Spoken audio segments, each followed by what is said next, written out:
মাঝে মাঝে আল্লাহ দুই একটা দেখায় দেয় ওদের নিজের পিস্তল নিজের মাথায়। নিজের পিস্তল নিজের পিস্তল নিজের মাথায়, নিজের টাকার রশি নিজের গলায়। দুনিয়ার সবচেয়ে বড় দামি দামি সেলিব্রিটি কোনোদিন আত্মহত্যা করতো না। যাদেরকে ছোঁয়ার জন্য যুবকরা পাগল, যাদের অটোগ্রাফি নেওয়ার জন্য যুবকরা পাগল, যাদেরকে একটু ধরার জন্য মেয়েরা পাগল, শুধু একটু ছুঁয়া দিবে নিজেকে ভাগ্যবান মনে করবে, ওরা কোনোদিন আত্মহত্যা করতো না। আমি কাছের থেকে বলতেছি, দূরের থেকে না। আমি অনেক সেলিব্রিটি দুনিয়াতে চিনি যারা আমার সামনে নিজের মুখ দিয়া বলছে, হুজুর দুনিয়া তো এটা ভাবে, ওরা জানে না আমাদের ভিতরে হিমালয়ের চেয়ে বড় একটা আগুনের পাহাড় ভিতরে রাখা আছে, যেটা 24 ঘন্টা দাউ দাউ করে চলতে থাকে। মানুষ মনে করে আমরা বড় সুখী, আমরা বড় সেলিব্রিটি, আসলে আমার ভিতরে যে কি আগুন কেউ জানে না। এই জন্যই মাঝে মাঝে সেলিব্রিটির আত্মহত্যার রাস্তা বেছে। সত্য এটাই। আমাদের সবচেয়ে প্রয়োজন দিন। আসো যুবক, দিনদার হয়ে দেখো মজা কি। কোরআন বলে আত-তাইয়্যিবাতু লিত-তাইয়্যিবিন, এটা দিনের কথাই বলছে। আল্লাহ নির্বাচিত করছেন সুখে থাকার জন্য দিন, আর চির শান্তির জায়গা পাওয়ার জন্য দিন। জান্নাতে সব রাখা আছে, সব সব দুনিয়াতে পুরা করা যায় না। যুবক, তোমাদের পায়ে হাত রাখা। তোমরা ভাবছো জান্নাতে গান নাই, এই জন্য সারাদিন এয়ারফোন দিয়ে গান শোনো। আরে জান্নাতে যে গান আছে ওটা তোমরা ধারণা করতে পারবে না কি গান আছে। জান্নাতেও গান আছে, এই দুনিয়ার মতো 4-5 মিনিটের গান না। দুনিয়ার কোনো গান 5 মিনিটের উপরে নাই। আমারে বুঝেই দইব না, 4 থেকে 5 মিনিটের উপরে কোনো গান নাই। আছে নাকি? হ্যাঁ, আপনি বাদ দিয়ে যুবকরা বলুক না 5 মিনিটের উপরে গান আছে নাকি? আছে? হ্যাঁ, যদি একটু লম্বা হয় ওইটা আ উ করতে করতে লম্বা হয়, ঠিক না?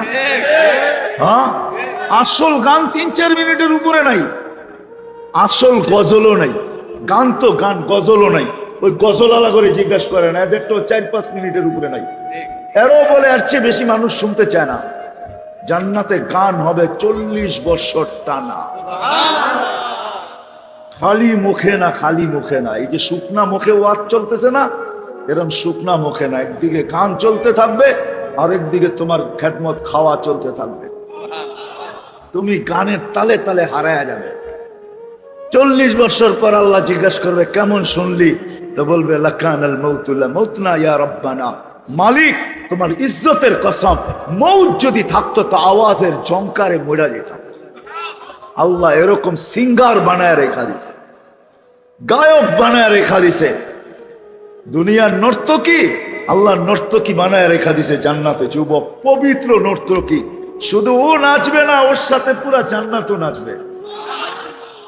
পুরা হুন নাচবে, গেলমান নাচবে, জান্নাতের নেয়ামত পর্যন্ত ওর সাথে নাচতে থাকবে।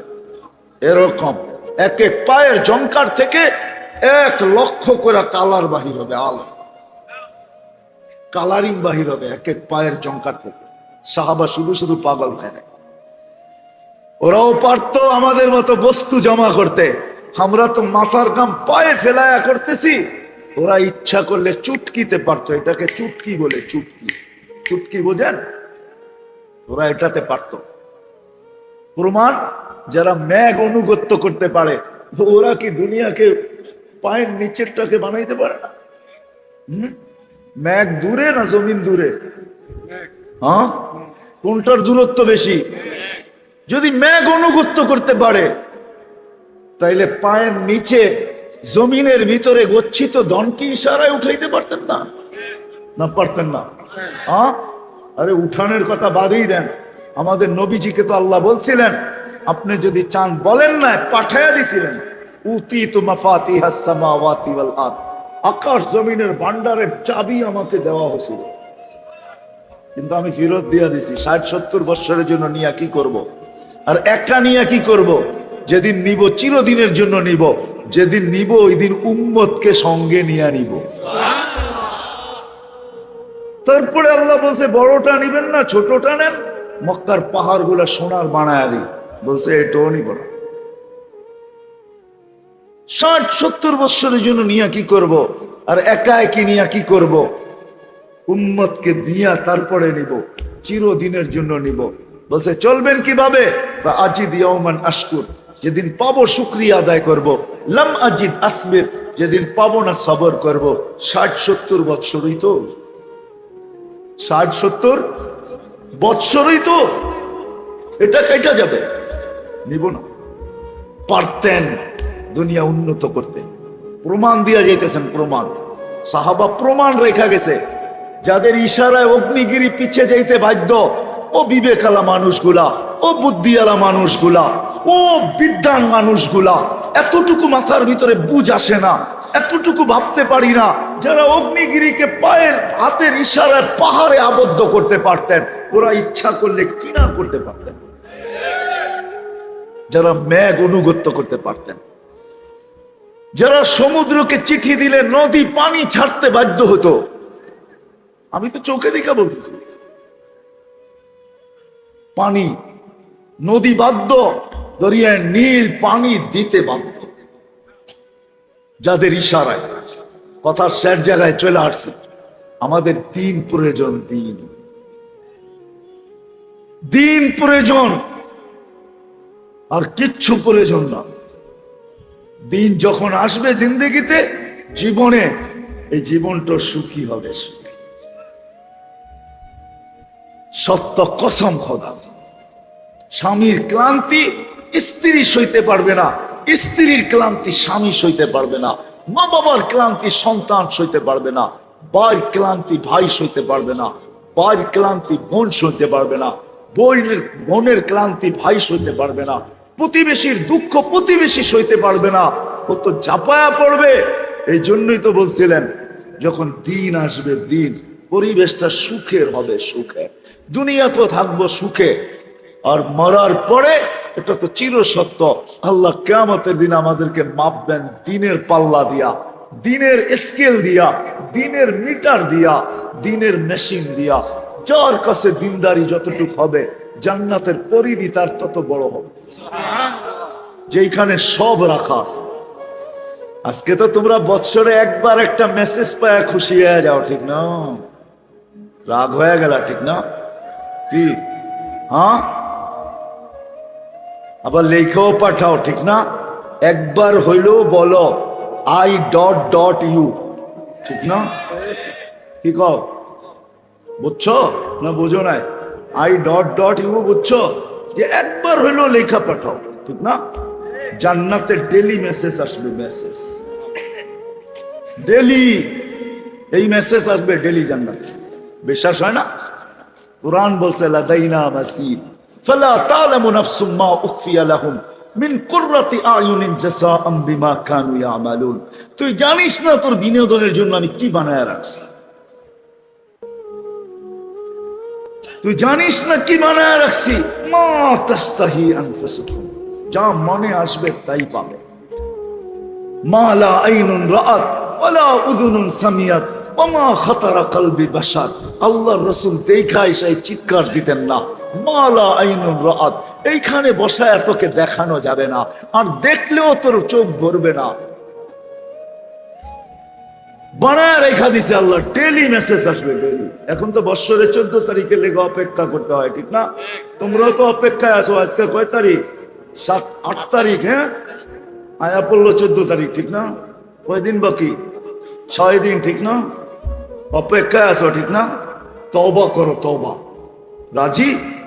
হ্যাঁ, কোন কোন যুবক রাজি যে আমি 14 তারিখের থেকে তওবা করলাম? পাক্কা? বুড়ারা হাত উঠাই কি লেগে, আরো কি মেসেজ দিব নাকি 14 তারিখে? হ্যাঁ, পাক্কা তো যুবক, পাক্কা? নামাও, নামাও, আল্লাহকে নারাজ করো না। আমি কালকেও বলছি, আজকেও বলি, সব সময় বলি, বাংলাদেশের সাথে আল্লাহর একটা মহব্বত আছে। আমার মন বলে, মন, কেউ যদি কিতাবি দলিল চায় তো আমি দিতে পারবো না, কিন্তু মনও তো একটা জিনিস আছে, ঠিক না? নাইলে হাদিসে কেন আসতো আস্তাফতি নাফসা? তুই তোর মনকে জিজ্ঞাসা কর। বাংলাদেশের সাথে আল্লাহর একটা মহব্বত আছে। গত পরশুদিন তুর্কিতে 7.8 ভূমিকম্প আইসা কিয়ামত বানায়া দিয়া গেছে। 5-6 বছর আগে আমাদের দেশেও আসছিল, কিচ্ছু হয় না। এটাই আমাকে বলে এই দেশের সাথে আল্লাহর একটা মহাব্বত আছে, ভালোবাসা আছে। করোনার সময় দুনিয়া বলছে বিপর্যয় হবে, কিন্তু কোনো বিপর্যয় হয় নাই। আমাকে এইটাই বলে বাংলাদেশকে আল্লাহ মনে হয় ভালোবাসে, যার কারণে দুনিয়া বলছে বিপর্যয় হবে, আল্লাহ বলছে না, এইখানে বিপর্যয় হতে দিব না। 10 নম্বর মহাবিপদ সংকেত, বুলবুল কোন বিপর্যয় ঘটাইতে পারে নাই। আমার বিশ্বাস বাংলাদেশ নড়বে চড়বে, কিন্তু পড়বে না। কালকেও কিন্তু মিডিয়ায় আসছে বাংলাদেশে ভূমিকম্প হইলে 9 নম্বর হবে, তাও ঢাকা আশপাশ। কয়টা জেলায় হবে ওটাও বলে দিছে, কালকে রাত্রে আমি দেখতেছিলাম। কিন্তু আমার বিশ্বাস আসতে পারে যদি আমরা আমাদের জায়গায় থাকতে পারি। যুবক, তোমাদের পায়ে হাত দিয়া বলি, আল্লাহকে আর নারাজ করো না। 1 মাস তোমরা নারাজ করছো আল্লাহকে, ফুটবল খেলা দিয়া কিচ্ছু হয় নাই, আল্লাহ মাইনা নিছেন আমার মনে হয়।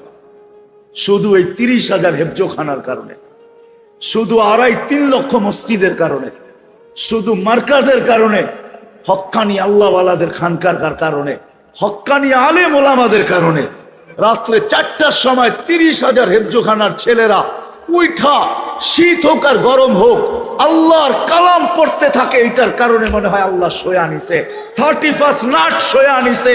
আর আল্লাহকে নারাজ করো না, তোমাকে পায়ে হাত দিয়া বলি, আল্লাহকে নারাজ করো না। বিপর্যয় যদি চলে আসে, তুমিও ভুগবে, আমিও ভুগবো, সবাইকে ভুগতে হবে। এই জন্য পায়ে হাত দিতেছি, দিন আমাদের প্রয়োজন, আল্লাহকে নারাজ করো না। আসো দিনদারি শিখি। দিনের সবচেয়ে বড় জিনিস যেটা মাথা, দিনের সবচেয়ে বড়, দিনের ভিতরে সবচেয়ে বড় জিনিস যেটা, সেটা হলো 5 ওয়াক্ত নামাজ। সবচেয়ে বড় জিনিস যেটা, এই মজমা আজকে ওয়াদা করো যে আর আজকের থেকে নামাজ কোনো অবস্থায় ছাড়বো না। ওয়াদা বুঝা কিন্তু হাত উঠায়, ওয়াদা কিন্তু কোনো অবস্থায় নামাজ ছাড়বো না। দরকার হইলে একা পড়া নিব, আল্লাহ কবুল করুক। এই উম্মত যদি 5 ওয়াক্ত নামাজ আল্লাহকে দেখাইতে পারত, 100-তে 100 5 ওয়াক্ত নামাজ শুধু, আমার বিশ্বাস এই উম্মতকে আল্লাহ পাখির চেয়ে উত্তম ভাবে পালত। কেন আল্লাহর ওয়াদা আছে, ইয়ারযুকু কামা তারযুকু কামা ইয়ারযুকুত তাইর, তারযুকু কামা ইয়ারযুকুত তাইর তাগদু খিমাসাম ওয়া তারুহু বিতানা। আল্লাহ পাখির মতো আমাদেরকে পালতেন। আমরা জানি না আল্লাহ আমাদেরকে কতটুকু ভালোবাসে, কতটুকু মোহাব্বত করে, কতটুকু প্রেম, কতটুকু প্রীতি, কতটুকু স্নেহ, কতটুকু মায়া। নাইলে একটা উদাহরণ দেই, যুবক একটু ভাবো, তোমার এই বিবেকটা দিয়া, বুদ্ধিটা দিয়া, তোমার বিদ্যা দিয়া, তোমার টেকনোলজিকে সামনে রেখা 24 ঘন্টা অক্সিজেন কার নাও?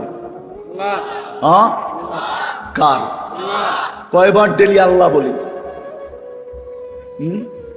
যুবকরা বলুক আমাকে যে ডেলি একবার আমি মনের থেকে চিৎকার দিয়া বলি আল্লাহ, একবারও বলি, কিন্তু অক্সিজেন কার নাও? না ফরমানি কতটুকু করি একটু বলো। আল্লাহ ডাকে, তারপরও তো আসি না, ঠিক না? 24 ঘন্টাই তো নেটের ভিতরে ঘুরতে থাকি, কোথায় ধরা ছোঁয়ার বাইরে, এইখানে বৈশা খালি দেখা দেখা মজা নিতেছি, ঠিক না? গুনাহ না? না গুনাহ না? নেকের কাম বলো। তোমাকে যৌবন কে দিছে? অস্তিত্ব কে দিছে? এটা পরিচালনা কে করে? আল্লাহ করে না? এটা কয়জন অপারেটর চালায়? এই দেহটা কে চালায়? আল্লাহ না চালায় যদি প্রত্যেককে বলতো আল্লাহ যে অপারেটর রাখো আর চালাও, ফ্যাক্টরি চালাইতে হইতো না, এটা চালানোর লেগে কয়েকশো রাখতে হইতো। মনে হয় আমি বুঝাইতে পারতেছি না? 2 চোখ 26 কোটি ক্যামেরা দিয়া দেখে। যদি অপারেটর লাগতো তাইলে মনে হয় ক্যামেরা সেট করতেই 26 কোটি লাগতো, যে তুই ক্যামেরা সেট করে রাখিস, আমি যেদিকে দেখবো সব যেন দেখি। খাই আর পান করি, প্রত্যেকটাকে 4 বার চেক করে তারপরে ভিতরে ঢুকায়, 4 বার চেক করে। নাক চেক করে ঘেরান ঠিক আছে কিনা, জিহ্বা চেক করে স্বাদ ঠিক আছে কিনা, দাঁত চেকিং করে কোনো পাথর জাতীয় কিছু ভিতরে গেল কিনা, আবার জিহ্বা চেক করে চুলার আঁশ জাতীয় কিছু আমার বান্দার পেটে যায় কিনা। আমি শুধু শুধু কাঁদি না যুবক, 24 ঘন্টা অক্সিজেন আল্লাহর ব্যবহার। তোমাদের পায়ে হাত দিয়া বলি, নাফরমানি থেকে ফিরে আসো, তোমার যৌবন জান্নাত পাওয়ার জন্য। এই জন্য 5 ওয়াক্ত নামাজ আজকের থেকে ছাড়বো না। ওয়াদা, দিনদারি শিখবো, আসেন শিখি। বস্তু দিয়ে তো ঘর। আমার মনে আছে ডিসেম্বরের 10 তারিখ রাত্রে আমি যেতেছিলাম মালয়েশিয়া। চিটাগাং বাড়ি, এক দুবাই থাকে ছেলে, এয়ারপোর্টে দূরের থেকে আইসা আমারে জড়াইয়া দেরা কাঁদতেছিল। কাঁদো কেন? কোথায় থেকে আসছো, কোথায় যাবে? আমি আজকে দুবাই চলে যাব, 2 মাস আগে আসছি। তো বলছে কাঁদো কেন? বলে হুজুর আপনার কথাগুলা সত্য, কথাগুলা সত্য। যাদের জন্য প্রবাস জীবন কাটাই, 2টা মাসের জন্য আসছি, তারপরে একদিন মনের সুখের মতো সুখ দেখি নাই, একদিনও সুখ দেখি নাই। চলে যেতেছি আবার। সত্য এটাই। আসেন দিনদারি শিখি, আল্লাহকে নারাজ না করি। আল্লাহ নারাজ হয়ে গেলে বিপর্যয় চলে আসবে। আর যদি আসলো, কোথাও কমপ্লেইন করা চলবে না, সবাই ক্ষতিগ্রস্ত হব। বাংলাদেশের সাথে বড় ভালোবাসা, আল্লাহ মহব্বত, এই দেশকে ভালোবাসেন, মহব্বত করেন, আমাদেরকেও মহব্বত করেন।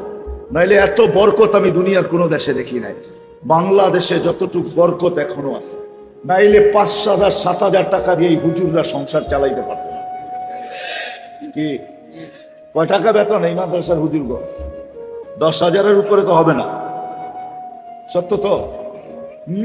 কি কয়? 10,000-এর উপরে আছে? 1-8 আছে, সবাই তো না। একজন দিয়ে হয় না পার্সেন্টেজ, একজনের আছে, তাতে কি আসে যায়? ইমামগো বেতন কত? 6,000 7,000, ঠিক না? আলহামদুলিল্লাহ। শ্রম পেশার মানুষগুলা কয় টাকা কামায়? 10,000 12,000 কামায়, 15,000 কামায়। সংসার চলে না? চলে না? আলহামদুলিল্লাহ, ভালোভাবে চলে, বরকতের সাথে চলে। পায়ে হাত দিয়া কই আজকে থেকে নামাজ পড়বো, দিনদারি শিখবো, আল্লাহকে নারাজ করবো।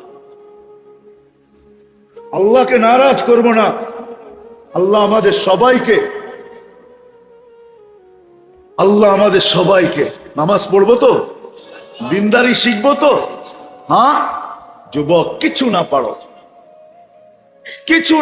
একটা সুন্নত হইল জীবনের সঙ্গী বানাও। একটা সুন্নতকে জীবনের সঙ্গী বানাও। যে আমি যখনই চুল কাটবো, আল্লাহ রসুলের স্টাইলে কাটবো। যখনই আমি পোশাক পরবো, তখনই ডাইন দিক থেকে ডাইন ব্যবহার করব। একটা সুন্নতকে সঙ্গী বানাও। হতে পারে এক সুন্নত তোমাকে জান্নাতে নিয়ে যাবে।